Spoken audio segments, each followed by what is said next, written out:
Di dalam Al-Quranul Karim, ketika Allah Subhanahu wa ta'ala bercerita tentang kiamat, kiamat itu sesuatu yang mengerikan, sehingga Allah Subhanahu wa ta'ala banyak memberikan nama kepada hari kiamat itu. Terkadang Allah Subhanahu wa ta'ala menyebut nama hari kiamat itu dengan Al-Qari'ah. Al-Qari'ah itu artinya suara yang bisa menghancurkan gendang telinga. Terkadang Allah Subhanahu wa ta'ala menyebutnya dengan Al-Yaumul Akhir, karena memang mengakhiri seluruh kehidupan dunia. Terkadang Allah Subhanahu wa ta'ala menyebutnya dengan Yaumul Ba'thi, hari kebangkitan, karena pada sangkakala yang kedua manusia dibangkitkan. Terkadang Allah Subhanahu wa ta'ala menyebutnya Yaumul Khuruj, karena manusia akan keluar dari kubur-kubur mereka. Terkadang Allah Subhanahu wa ta'ala menyebutnya Yaumuddin, hari pembalasan, Maliki Yaumiddin, karena memang setelah kematian ada balasan. Terkadang Allah Subhanahu wa ta'ala menyebutnya As-Sakhah. Sakhah itu artinya teriakan yang sangat keras sekali, yang bisa memecahkan gendang-gendang telinga dan menakutkan jiwa. Terkadang Allah menyebutnya dengan kalimat At-Tammatul Kubra. At-Tammatul Kubra. Terkadang menyebutnya dengan Al-Ghashiyah, makanya ada surat namanya Al-Ghashiyah. Terkadang disebut Yaumul Hisab, Al-Waqi'ah, kemudian Yaumul Wa'id, Yaumul Jam'i, Al-Haqqah, Yaumut Talaq, Yaumut Tanad, dan banyak lagi istilah-istilah, nama-nama yang semakna, yang menunjukkan bahwa nama-nama itu menunjukkan adanya kiamat. Dan orang Arab ketika memberi satu peristiwa dengan banyak nama menunjukkan peristiwa itu maha dahsyat. Baik. Kapan terjadi kiamat? Terjadinya kiamat itu kalau seluruh tanda-tanda kiamat Allah munculkan. Di sana ada tanda-tanda kiamat kecil, ada tanda-tanda kiamat besar. Kalau tanda-tanda kiamat kecil itu kadang muncul, kadang tenggelam. Tetapi kiamat besar kalau sekali muncul tidak mungkin dihentikan. Akan terus seperti itu, ganti ini, hilang ini, ganti itu, hilang itu, ganti yang lain. Pamannya turunnya khurujud Dajjal, munculnya Dajjal. Dajjal belum mati, Isa sudah turun. Kemudian Isa membunuh Dajjal. Isa belum meninggal, keluar Ya'juj dan Ma'juj. Kemudian Ya'juj dan Ma'juj dibinasakan oleh Allah Subhanahu wa ta'ala. Kemudian ketika Isa bin Maryam meninggal dunia, muncul dukhan, asap tebal di langit. Setelah dukhan, matahari terbit dari arah barat. 3 hari matahari terbit dari arah barat, tiba-tiba kemudian muncul lagi dabatun minal ar, binatang bumi yang melata yang bisa bicara.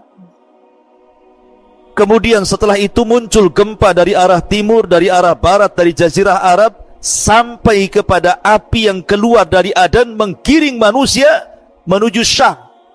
Disitulah kiamat dibangkitkan. Dan kiamat dibangkitkan itu dimulai dengan suara Israfil meniup trompetnya, sangkakalanya. Ada yang mengatakan bahwa Israfil meniup sangkakala itu 3 kali. Tiupan kejutan yang pertama, tiupan kematian yang kedua, dan tiupan kebangkitan yang ketiga.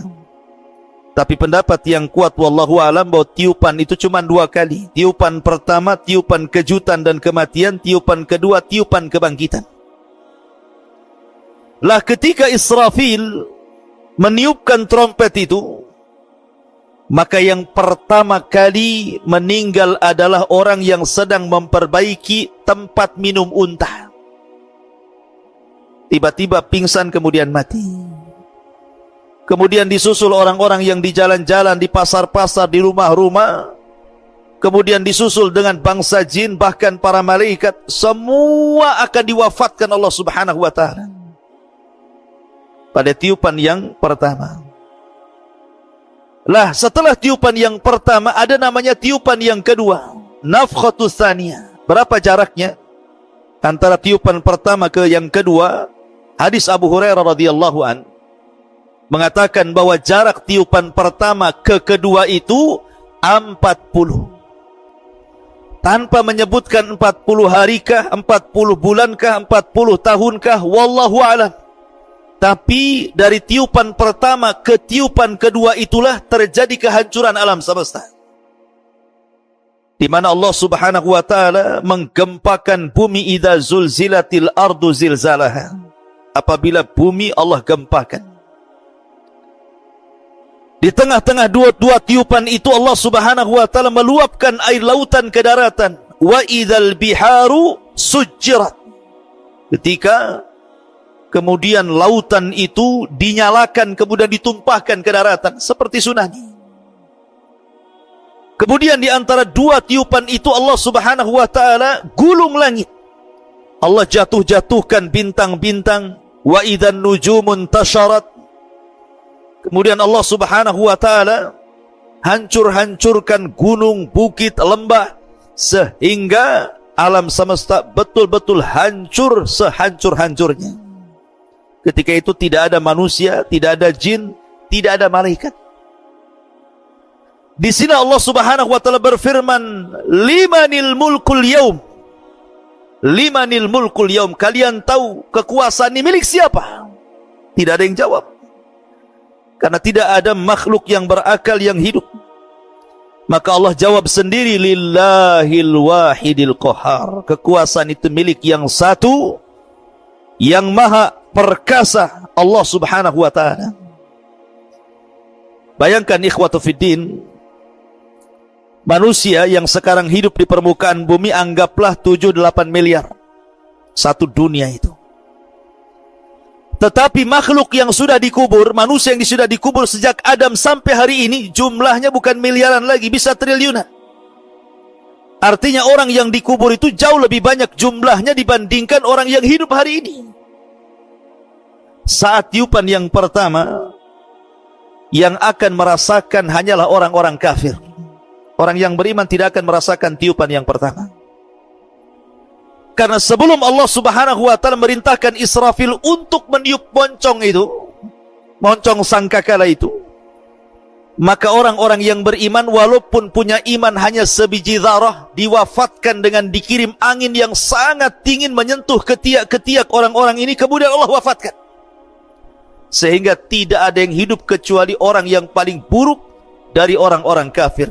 Disitulah Rasul mengatakan, la taqumus sa'ah illa ala syiraril khalqi. Tidak mungkin tegak hari kiamat kecuali ditimpakan kepada manusia yang paling buruk dari orang-orang kafir. Artinya tiupan pertama tidak mungkin dirasakan orang yang beriman, karena orang yang beriman sudah meninggal semua.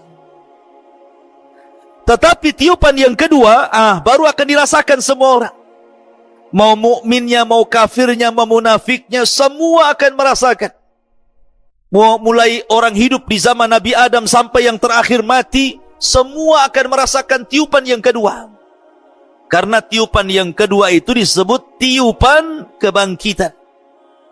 Karena manusia akan dibangkitkan, akan keluar dari kubur-kubur mereka. Ustadz, bagaimana orang yang dikubur itu kan sudah dagingnya pun tidak ada, terkadang tulang belulangnya sudah hancur, apalagi sudah berabad-abad yang silam. Bagaimana Allah Subhanahu wa ta'ala membangkitkan mereka? Dari mana Allah bangkitkan mereka? Allah bangkitkan mereka dari tulang ekor. Setiap manusia itu punya tulang ekor. Tulang ekor tidak akan dihancurkan. Dari situ Allah bangkitkan manusia, dari tulang ekornya itu. Dan Allah lebih mudah membangkitkan kedua kalinya dibandingkan pertama kali menciptakan. Dan ini Allah Subhanahu wa ta'ala sebutkan di dalam Al-Quran, wa alqat ma fiha wa takhallat. Dan kami keluarkan beban-beban isi perut bumi dilempar ke permukaan. Maksudnya jasad-jasad manusia yang sudah mati ratusan tahun bahkan ribuan tahun itu semua dilempar ke permukaan. Wa akhrajatil ardu athqalaha. Dan kami keluarkan beban-beban berat bumi dilempar ke permukaan. Maksudnya manusia yang sudah meninggal. Lah setelah kemudian manusia dibangkitkan dari kubur-kubur mereka, disitulah Allah lesatkan ruh dari setiap tempat ke jasadnya masing-masing. Kalau ruhnya orang yang beriman diletakkan di Iliyin, kalau ruhnya orang kafir diletakkan di Sijin. Karena di antara makhluk yang tidak hancur saat kiamat itu salah satunya ruh, tidak hancur. Yang tidak hancur saat kiamat itu satu arasy tidak akan hancur. Kemudian lauhil mahfud tidak akan hancur. Kemudian kursi tidak akan hancur. Kemudian ruh tidak akan hancur. Kemudian tulang ekor manusia tidak akan hancur. Ini perkara-perkara yang tidak akan hancur saat kiamat. Lah di mana ruh saat terjadi kiamat? Ruh saat terjadi kiamat kalau dia ruhnya orang yang beriman diletakkan di tempat yang paling tinggi di sorga yang disebut dengan Illiyun. Adapun ruhnya orang kafir saat kiamat diletakkan di Sijin, di dasar bumi yang paling dalam, tempat yang paling buruk. Disitulah ruhnya orang-orang kafir. Jadi ketika manusia itu dikeluarkan dari kuburan-kuburan mereka setelah trompet yang kedua, maka Allah firmankan wa idzan nufusu zuwizat. Apabila nufus jiwa-jiwa itu disatukan kembali dengan jasadnya, maka ruh melesat kemana-mana dan tidak tertukar. Gak mungkin ruhnya si Anu tertukar dengan ruhnya si Anu, tidak. Ma'asyiral muslimin yang dimuliakan Allah Azza wa Jalla, ketika itulah ikhwan, manusia dibangkitkan oleh Allah Azza wa Jalla. Manusia dibangkitkan itu ikhwan, itu terbagi menjadi dua kelompok. Dan itu disebutkan dalam surah Yasin. Kelompok yang pertama, kelompok orang-orang kafir, munafik, maka mereka akan mengatakan, ya wailana man ba'athana mim marqadina. Duhai celaka kami, siapa yang membangunkan kami dari tidur-tidur kami ini? Kelompok yang kedua yang merasa senang ketika dibangkitkan, mereka mengatakan, hadza ma wa'adar rahman wa sadaqal mursalun. Inilah janji Allah Subhanahu wa taala kepada kita dan benarlah ucapan para rasul itu. Maka di sini manusia akan menjadi dua kelompok. Adapun orang-orang yang beriman, maka mereka difirmankan Allah Subhanahu wa taala, walladzina amanu wattaba'athum dzurriyyatuhum biimanin alhaqna bihim dzurriyyatuhum. Dan orang-orang yang beriman kemudian diikuti keimanannya dengan keluarganya, maka mereka akan dikumpulkan di situ. Mereka tenang. Tetapi ada orang-orang yang mereka tidak beriman, apa yang terjadi? Yauma yafirrul mar'u min akhi wa ummihi wa abi wa sahibatihi wa bani likulli imri'in yauma idzin sya'nun yughni. Ada orang yang lari dari saudaranya, dari kawannya, lari anak dari orang tuanya, lari seseorang dari pasangan dan juga anak-anaknya, lari ke sana kemari, tidak ada tujuan. Karena ketika itu fala ansaba bainahum, tidak ada lagi nasab di antara mereka. Jadi orang itu sibuk sendiri-sendiri. Mereka lari ke barat, ke timur, ke utara, ke selatan, bingung mereka mau kemana. Karena ketika itu Allah Subhanahu wa taala menjadikan bumi yang antum pijak hari ini, yang isinya banyak gedungnya, banyak rumahnya, banyak hutannya, banyak bukitnya, banyak lembahnya, banyak gunungnya, Allah Subhanahu wa taala nanti akan merubah bumi yang kita pijak dengan bumi yang baru. Yauma tubaddalul ardu ghairal ardi. Pada hari di mana bumi akan diganti dengan bumi yang baru. Maksudnya bumi yang baru itu sekarang bentuk bumi itu membulat. seperti telur bulat. Maka bumi yang bulat ini akan Allah hancurkan. Kemudian akan Allah buat rata. Buat rata. Ya. Sehingga tidak ada yang meninggi, tidak ada yang merendah. Tidak ada gunung, tidak ada bukit, tidak ada lembah. Semua rata. Dan warnanya putih seperti tepung. Karena tidak ada orang bermaksiat di situ. Itulah yang disebut dengan padang mahsyar. Disitulah manusia dibangkitkan. Dan ketika di dunia manusia itu ada hubungan dengan bumi. Antum saya ini ada hubungan dengan bumi yang disebut dengan gravitasi bumi. Makanya orang kalau keluar angkasa bisa terbang. Kenapa? Karena sudah tidak ada gravitasi lagi. Tapi di akhirat sudah tidak ada lagi gravitasi. Karena hubungan manusia dengan bumi selesai. Bumi sudah dihancurkan dan diganti dengan bumi yang baru. Sehingga kondisi manusia Allah kondisikan seperti dua binatang. Pertama laron, antum tahu laron? Yang kedua al-jarad. Jarad itu artinya belalang. Laron itu berbeda dengan belalang. Kalau ada listrik nyala seperti ini, kemudian musim hujan, biasanya orang yang tinggal di pesawahan nanti datang laron terbang itu. Kemana? Menuju cahaya. Lihat cara terbang laron itu. Laron kalau terbang nggak ada aturannya. Dia tabrak kawannya, dia senggol kawannya, akhirnya putus sayapnya, besoknya udah berserak-serak di bawah. Kenapa? Karena tidak ada aturan laron terbang itu. Beda dengan belalang. Kalau belalang ini bersama koloninya, bersama kawanannya, kalau terbang itu dia berbaris tepat ke satu titik. Rapi dia ketika terbang itu rame-rame.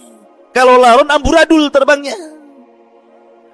Kenapa Allah subhanahu wa ta'ala contohkan dengan dua binatang? Dan dua-duanya bisa terbang. Karena di akhirat bukan seperti di bumi, antum berjalan di bumi. Di akhirat itu terbang ke sana kemari. Ya. Terbang sana, terbang sini, nggak jelas. Lah ketika Allah mengistilahkan dengan laron, itu Allah sebutkan dalam surah Al-Qari'ah. Yauma yakunun nasu kal farashil mabsus. Pada hari itu manusia seperti laron yang berhamburan. Karena ketika awal dibangkitkan orang-orang kafir ini bingung karena tidak ada ma'lam, bumi tidak ada alamat lagi. Kalau sekarang antum ke jalan itu masih adalah petunjuk jalan Nagoya, Jodo, mana Temyang gitu. Ya kan? Nampak tuh tanda-tandanya. Ya kan? Jelas itu ada alamatnya, RT-nya, RW-nya, lurahnya, kecamatannya gitu. Semua ditulis.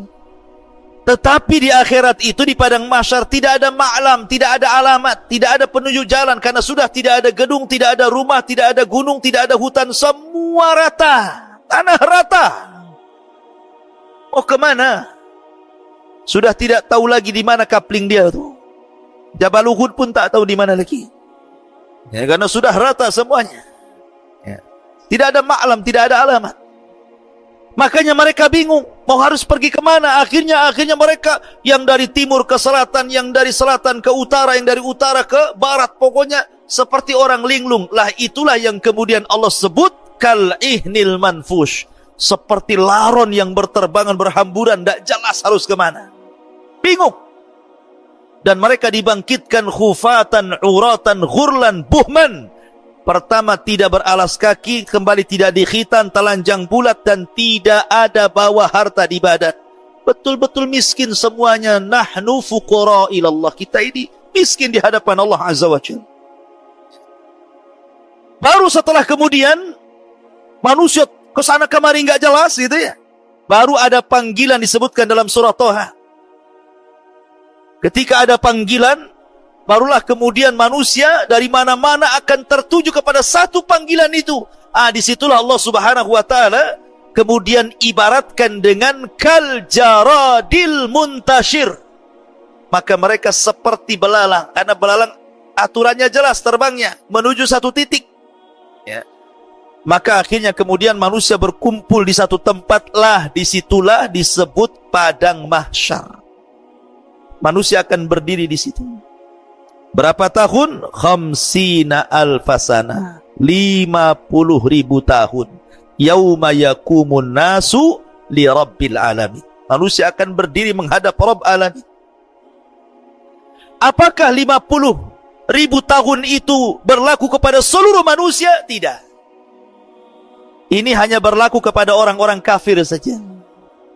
Karena orang-orang yang beriman, ada yang keluar dari kubur dibangkitkan direct masuk surga. Tidak ada hisab, tidak ada adab. Seperti Rasulullah SAW menggambarkan 70.000 orang yang masuk surga tanpa hisab dan adab. Mereka orang yang tidak minta ruqyah, tidak minta dikai besi panas yang disulut gitu ya. Kemudian mereka tidak tatoyur dan mereka senantiasa bertawakal kepada Allah Azza wa Jalla. Ini langsung direct masuk surga. Tidak ada hisab, tidak ada adab. Ataupun para syuhada yadkhulunal jannah bighairi hisab, masuk ke dalam surga tanpa hisab. Ada orang-orang itu yang direct masuk surga, enggak ada hisab, enggak ada adab. Sehingga mereka tidak harus kemudian tinggal di padang mahsyar bertahun-tahun lamanya.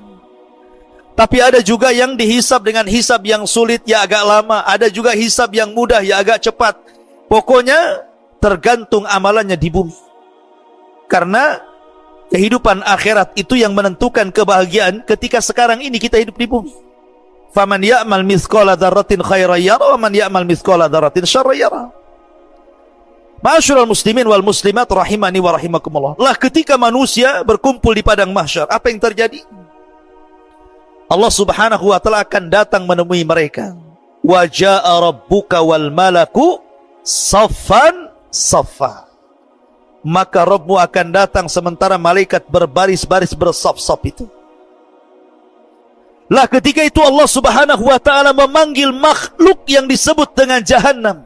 Waji'a bi Jahannam yauma idzin yatadzakkarul insan anna lahu dzikra.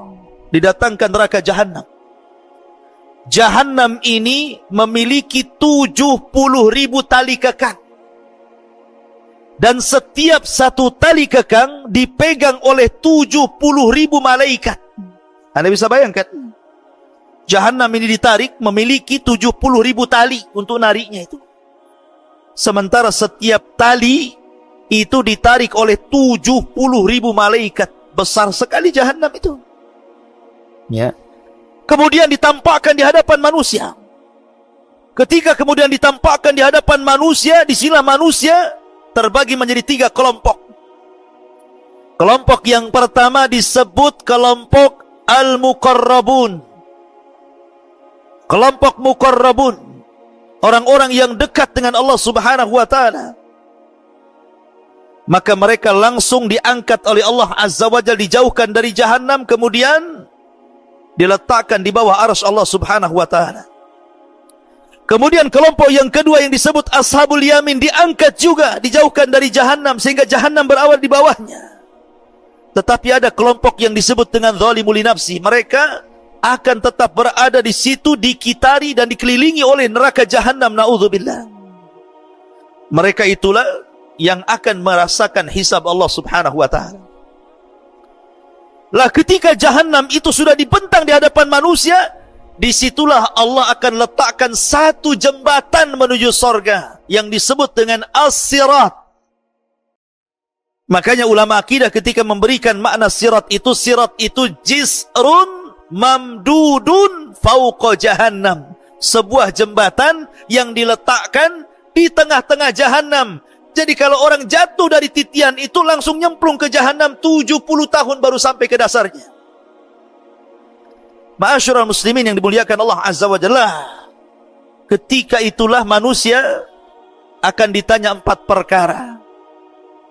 Nabi SAW bersabda, la tazulu qadama abdin hatta yus'al an arba, an umrihi fima afna, wa an shababihi fima ablah, wa an ilmihi fima amila fih, wa an malihi min aina iktasabahu wa fima anfaqahu. Sebelum kaki anak Adam bergeser untuk naik ke titian itu, maka belum lagi diangkat kakinya, ditanya 4 perkara. Pertama, umur, kemana kau habiskan? Kedua, masa muda, kemana kau lampiaskan? Ketiga, ilmu, sudahkah kau amalkan? Keempat, harta, dari mana kau dapat, kemana kau belanjakan? Semua akan ditanya. Ma'asyiral muslimin yang dimuliakan Allah Azza wa Jalla, di sini ada proses hisab yang cukup melelahkan, cukup panjang. Di antaranya manusia akan diterbangkan catatan-catatan amalnya. Ada catatan umum, setiap para nabi punya catatan dengan kaumnya. Dan ada catatan masing-masing, semana kita ini punya catatan sampai ada namanya hadis bitaqah. Orang membawa di hadapan Allah 99 catatan, kata Allah, bentangkan catatanmu. Dibentangkan baru satu, rupanya kesalahannya catatannya sejauh mata memandang. Antum tahu kalau antum masuk ke sebuah minimarket, kemudian antum belanja semua satu minimarket itu, kemudian keluar struknya, kertasnya itu. Belanjanya 1, 2, 3, sejauh mata memandang. Itulah amal buruknya.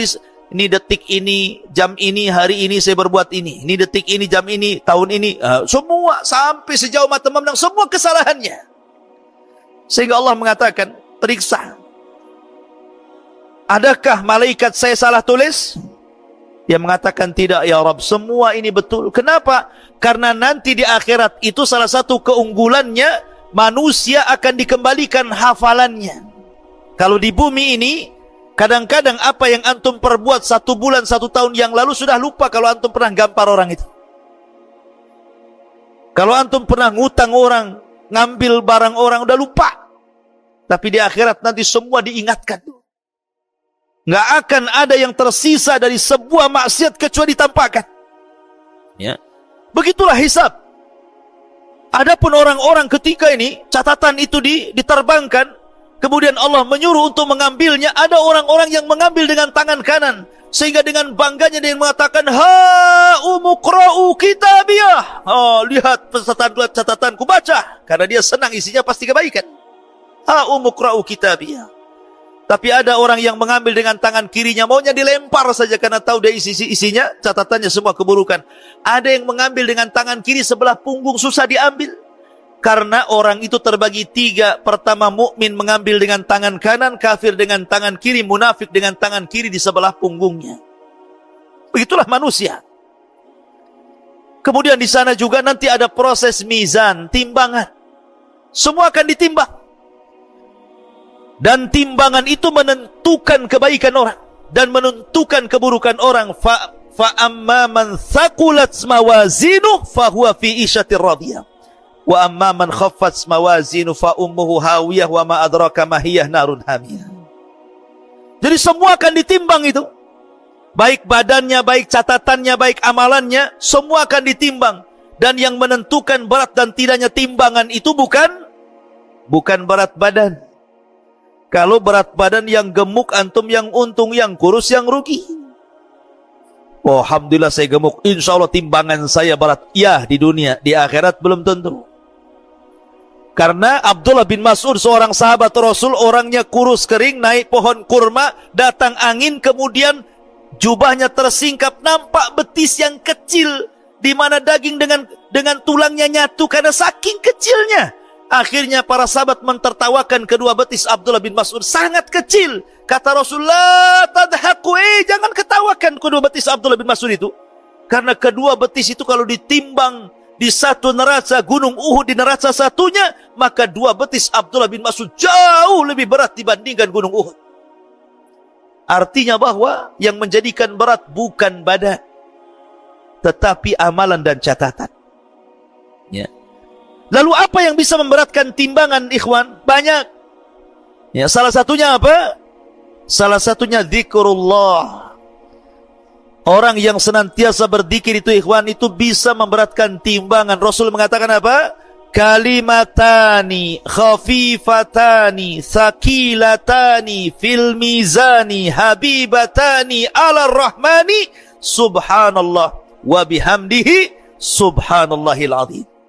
2 kalimat kata Rasul, ringan di lisan, berat dalam timbangan, dicintai Ar-Rahman, subhanallah wa bihamdihi subhanallahil azim. Sampai ada satu cerita, ada seorang kakek di Saudi sana. Kakek sudah tua renta, namanya kakek kan tua, kalau muda tidak disebut kakek lah. Jadi seorang kakek ini habis sholat, kakek orang awam tapi rajin sholat. Ketika habis sholat, dia datang kepada seorang imam yang mengimami sholat dan mengatakan, "Ya imam, ajarkan kepadaku satu hadis Nabi yang bisa ku amalkan dan ku dakwahkan." Imamnya terperanjat, kok tumben-tumben ada jamaah sholat tanya soal agama. Akhirnya imam pun menjawab dengan hafalannya. Dia teringat dengan hadis tadi. Oh iya, aku teringat Nabi SAW bersabda, kalimatani, 2 kalimat, khafifatani, keduanya ringan, sakilatani fil mizani, tapi berat dalam timbangan, habibatani ala rahman, dicintai ar-Rahman Allah, subhanallah wa bihamdihi, subhanallahil azim. Wah, senang kakek ini dapat hadis ini.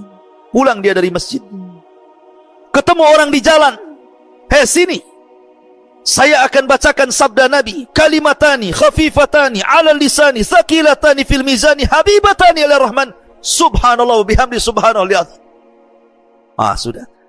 Ketemu orang lagi, dibacakan lagi. Ketemu orang lagi, dibacakan lagi. Sampai di rumah dikumpulkan keluarganya, dengarkan keluargaku, Rasul bersabda, disebutkan hadis tadi. Pokoknya masuk pasar disebutkan hadis ini. Setiap ketemu orang disebutkan. Tidak ada satu orang yang ditemui kecuali bacakan hadis ini. Sampai akhirnya kemudian dia pun sakit, kemudian koma 5 hari. Ketika koma ini, ketika di hari kelima dia siuman, yang pertama kali dipanggil bukan keluarganya. Aina dokter? Di mana dokter? Kenapa? Karena hanya dia yang belum dibacakan hadis ini. Ketika siuman, aina dokter? Di mana dokter? Katanya. Keluarganya senang, panggil dokter. Dokter, kakek saya siuman. Dokternya datang, dipegang tangannya. Ya dokter, Nabi bersabda, kalimatani khafifatani ala lisani, thaqilatani fil mizani, habibatani ala rahmani, subhanallah wa bihamdihi, subhanallahil azim. Ketika dia mengucapkan subhanallah wa bihamdihi, subhanallahil azim, sambil memegang tangan dokter, hilang nyawanya, meninggal dunia. Di atas kalimat subhanallah wa bihamdihi, subhanallahil azim. Berat timbangan. Ya. Maka zikir kepada Allah pemberat timbangan. Yang kedua, husnul khuluq. Ma min syai'in athqal fil mizan min husnil khuluq. Tidak ada sesuatu yang bisa memberatkan timbangan melebihi baiknya akhlak. Dan akhlak itu tercermin dari anggota badan. Nih, kalau antum dikatakan berakhlak, maka 3 anggota badan ini menunjukkan akhlak antum. 1 dari leher ke atas disebut kepala.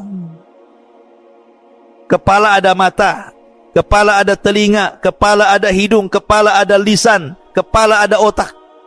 Kalau semuanya baik, berakhlak antum kepalanya. Ya. Matanya memandang, tidak pernah melotot. Dan dia pandang dengan pandangan yang halal. Kemudian bibirnya tersenyum, setelah memandang tersenyum. Maka senyumnya menjadikan sedekah. Tabassumuka li akhika sadaqah. Senyum kamu kepada saudaramu sedekah. Maka jangan bakhil senyum. Sulaiman saja melihat ada rombongan semut. Kemudian ketuanya rombongan semut mengatakan kepada semut, ya ayyuhan namla udkhulu masakinakum la yakhtimannakum Sulaiman wa junuduhu wa hum la yash'urun. Kata ketua semut, hei semut-semut anak buahku, cepat masuk rumah-rumah kalian. Sulaiman tentaranya sudah akan datang. Kalau mereka menginjak, kalian akan mati. Dan mereka tidak sadar sedang menginjak kalian. Ucapan kepala semut didengar Sulaiman, fatabassama dhahikan min qauliha. Maka Sulaiman pun tersenyum, kemudian tertawa karena ucapan semut. Dia pandang semut, dia senyum ke semut. Ya, tapi jangan antum senyum ke semut. Ada semut senyum ngapain? Ini mencontohkan Nabi Sulaiman katanya.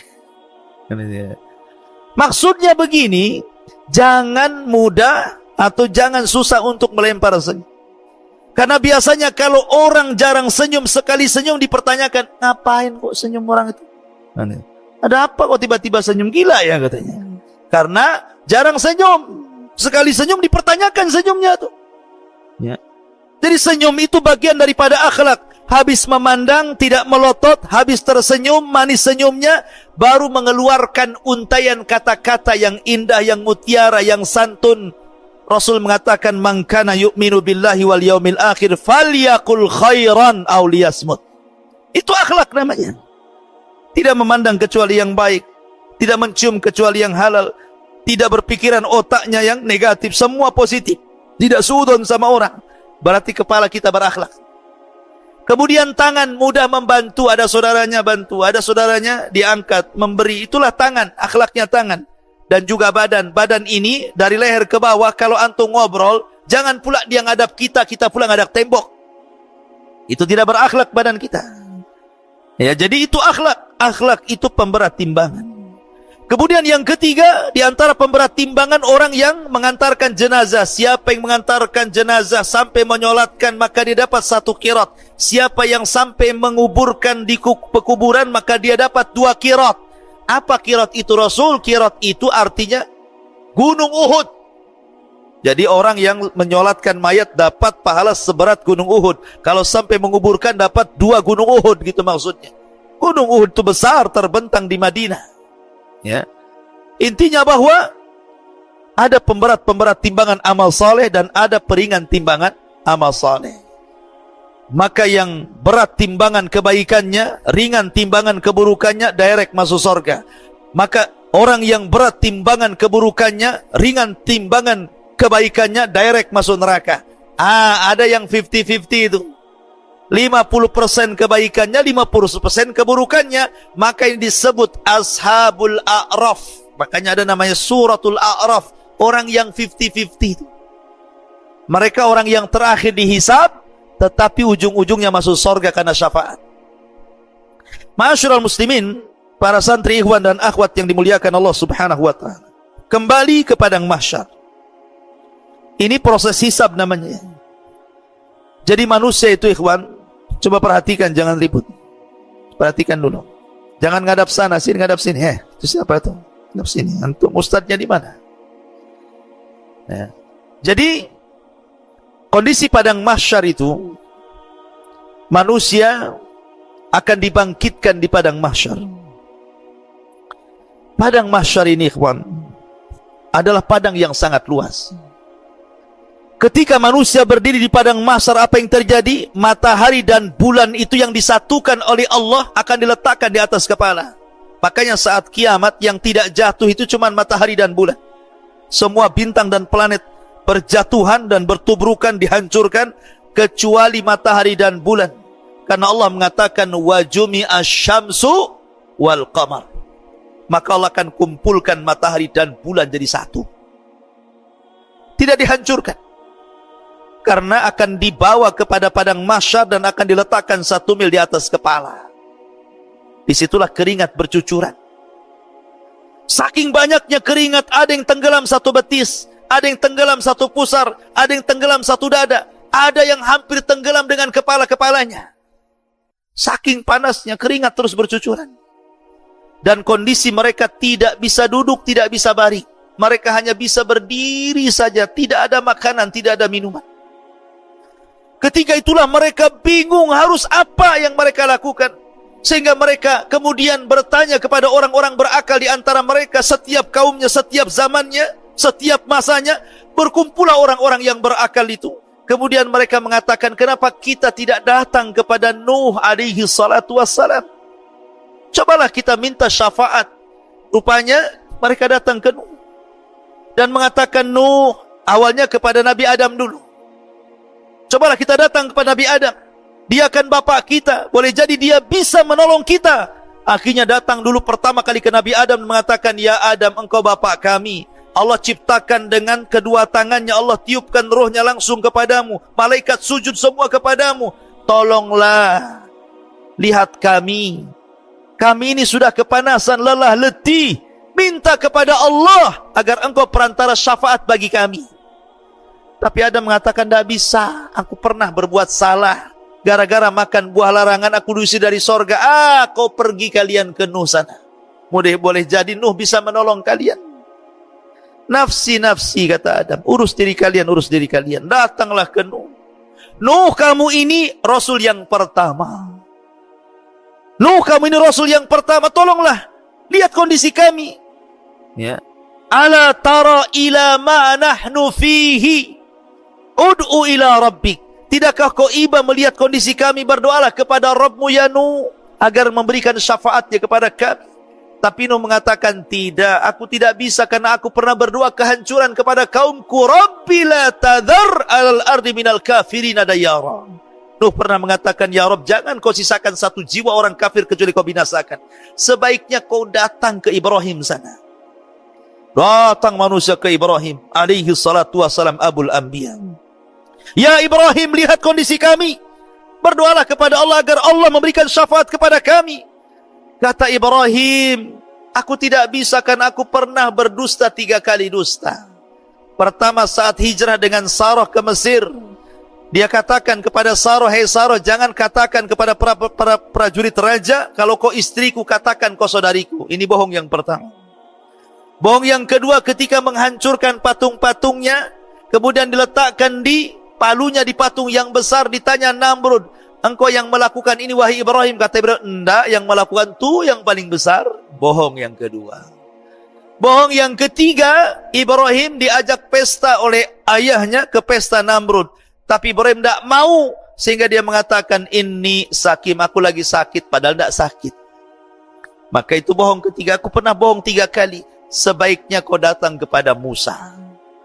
Datanglah manusia ke Musa, ya Musa, tolonglah kami, berdoalah kepada Rabbmu. Tidakkah kau melihat, tidak kau iba macam-macam? Kata Musa, aku tidak bisa karena aku pernah membunuh masalahnya, walaupun tanpa sengaja. Ketika ada 2 orang anak muda, satu dari Bani Israel, satu dari kaum Fir'aun berkelahi. Kemudian anak muda dari Bani Israel mengatakan, ya Musa, unsurni, tolong aku. Maka Musa pun menolong anak muda Bani Israel. Diserang sama kaum Kipti, ditangkis sama Musa. Tangkisannya membuat orang itu mati. Baru nangkis sudah mati. Bagaimana kalau nyerang tuh? Ya. Artinya Musa membunuh tidak sengaja. Aku tidak bisa pernah membunuh orang. Lebih baik datang kepada Isa. Datang semua kepada Isa. Isa tidak menyebutkan alasannya, tapi Isa mengatakan, sudah datanglah kepada Muhammad sallallahu alaihi wasallam. Datang mereka kepada Rasul sallallahu alaihi wasallam. Kata Rasul, analah, kan ku coba. Maka Rasul akhirnya mencoba menghadap Allah, sujud di bawah arsy, lama sujudnya. Akhirnya Allah mengatakan, ya Muhammad, irfa' ra'sak. Angkat kepalamu, kul tusma, sal tu'ta, ishfa' tushaffa. Katakan kau didengar, minta kau diberi, mintalah syafaat, ku beri kau syafaat. Dari situlah Rasul satu-satunya Nabi yang memberikan syafaatul udma di padang mahsyar. Ya. Ma'asyiral muslimin yang dimuliakan Allah Azza wa Jalla. Maka ketika itu manusia akan dikelompokkan dengan sesembahannya masing-masing. Yang nyembah akar akan dikelompokkan dengan para penyembah akar. Yang nyembah ular kubra akan dikumpulkan dengan para penyembah ular kubra. Yang nyembah gajah juga sama. Yang nyembah berhala sama. Yang nyembah lembah juga sama. Dikumpulkan bersama sesembahannya. Dan ketika itu sesembahan yang merasa bisa menolong di dunia, Allah katakan, ini sesembahan kalian, mintalah tolong kalian kepada sesembahan kalian. Tidak bisa sesembahan itu menolong. Karena mereka tidak mendatangkan manfaat, juga tidak bisa mencegah madarat. Ketika itulah mengatakan, wasiqal ladzina kafaru ila jahannama zumara. Allah giring orang-orang kafir masuk ke neraka jahannam. Sehingga ketika sudah tidak ada orang kafir lagi di padang mahsyar, karena orang kafir tidak sempat masuk ke titian, mereka sudah masuk ke neraka semua, tinggal ada 2 kelompok, mukmin dan munafik. Disitulah mereka diuji untuk menyeberang sirat titian itu. Maka seorang mukmin, Rasul yang pertama kali nyeberang, kemudian nunggu di ujung. Setiap ada umatnya lewat, Rasul berdoa, Allahumma salim salim, ya Allah, selamatkan umatku, selamatkan umatku. Ya kan? Ma'asyiral muslimin yang dimuliakan, sehingga ada yang menyeberang dengan cepat seperti kilat, tahu-tahu sudah di ujung. Ada yang seperti naik kuda balap, ada yang seperti pelari, ada yang seperti berjalan, ada yang merangkak-rangkak, macam-macam. Ada yang baru nyeberang kemudian nyemplung. Macam-macam orang. Dan orang munafik, mereka hendak mengelabui orang yang beriman. Karena setiap diberikan cahaya, hilang cahayanya. Nunggu cahaya orang yang beriman jalan. Naktabis min nurikum, tunggulah aku ikut cahayamu. Kata orang yang beriman, kau bisa menipu aku di dunia, kau tidak bisa menipuku di akhirat. Cari cahayamu di belakang, katanya. Akhirnya orang munafik ke belakang, rupanya dilihat cahaya, zahirnya rupanya azab di belakangnya, naudzubillah. Ya, zahirnya rahmat tetapi belakangnya min kibalihil azab. Ya, itulah orang-orang munafik. Tapi sebelumnya di padang mahsyar itu, setiap para nabi diberikan telaga. Dan Nabi SAW telaga yang diberikan adalah telaga yang terpancar dari Al-Kautsar, telaga yang di surga, telaga Rasul paling luas sendiri di padang mahsyar itu. Di mana gelasnya sejumlah bintang yang ada di langit. Jangan takut gak dapat gelas. Setiap yang minum tidak akan haus selamanya walaupun satu teguk. Lebih putih dibandingkan susu, lebih manis dibandingkan madu. Sekali teguk tidak akan haus selamanya. Dan jumlah gelasnya sejumlah bintang yang ada di langitan. Maka setiap yang masuk di situ, yang pertama kali masuk meminum dari telaga siapa? Orang Yaman, orang-orang Ansor. Mereka yang pertama kali minum. Kemudian disusul dengan Muhajirin, kemudian disusul dengan yang lainnya. Sampai yang terakhir ada satu kelompok mau minum, tiba-tiba diusir. Kau jangan minum di sini. Maka Nabi melihat ada umat yang diusir, tidak tega dan mengatakan, Ya Rabbi ummati, ummati, Ya Rabbi, itu kan umatku, biarlah mereka minum dari telagaku. Tapi Allah mengatakan, Ya Muhammad, innaka la tadri ma ahdatsu ba'daka innahum ghayyaru wa baddalu. Muhammad, kau tidak tahu apa yang terjadi dengan mereka setelah sepeninggalmu. Mereka mengganti-ganti sunnahmu dan mereka lari dari petunjukmu. Makanya kata para ulama, orang yang tidak akan minum dari telaga, pertama orang murtad gak akan minum dari telaga Rasul. Yang kedua, orang munafik tidak akan minum dari telaga Rasul. Yang ketiga, orang yang menyimpang dari sunnah Rasul, ahlul bid'ah wal ahwa. Kemudian yang tidak akan minum, orang yang gemar melakukan dosa besar. Mereka tidak akan minum dari telaga Nabi SAW. Ya, ma'asyiral muslimin yang dimuliakan Allah Azza wa Jalla. Kembali ke titian. Maka Anas bin Malik radhiyallahu an suatu ketika pernah bertanya kepada Rasul.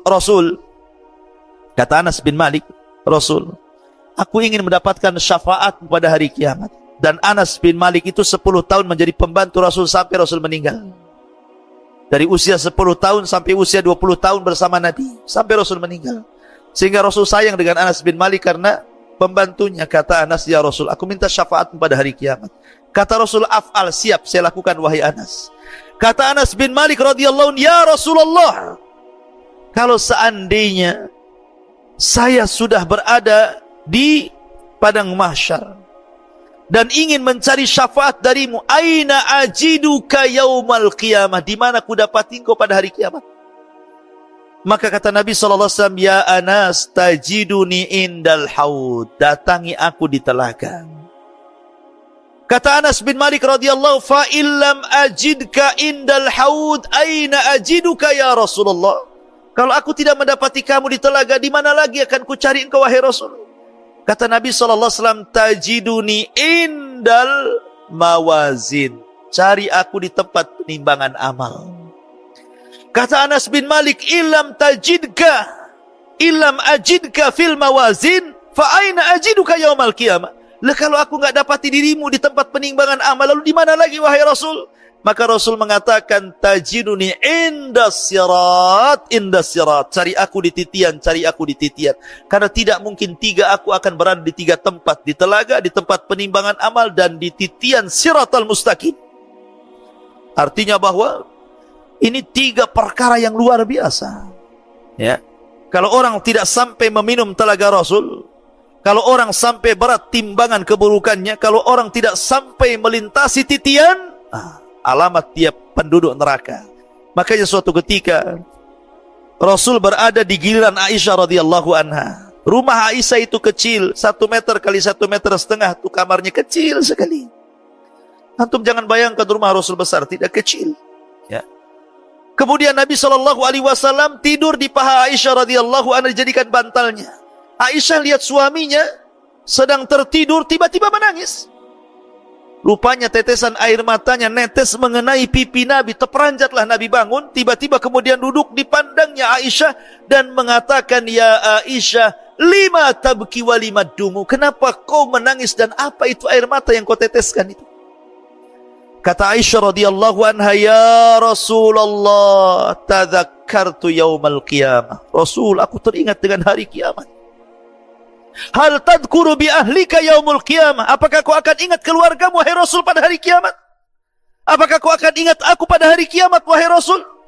Kata Nabi sallallahu alaihi wasallam, "Amma fi thalathati mawatin fala yadhkur ahadun ahada." Adapun di 3 tempat, wahai Aisyah, orang enggak akan ingat siapapun kecuali dirinya. Kemudian Rasul mengatakan, "Indas sirat." Ketika menyeberangi titian Siratal Mustaqim, orang enggak akan ingat siapapun. Yang ingat bagaimana dia menyeberang jangan sampai jatuh. Yang kedua, indal mawazin. Ketika penimbangan amal, tidak akan ingat siapapun karena dia akan takut kalau seandainya amal keburukannya lebih berat dibandingkan amal kebaikannya. Dia teringat itu terus sehingga tidak ingat siapapun. Yang ketiga, inda tatayyur as-suhuf. Ketika lembaran diterbang-terbangkan. Ketika itu dia berpikir, apakah tangan kananku yang mengambil ataukah tangan kiriku?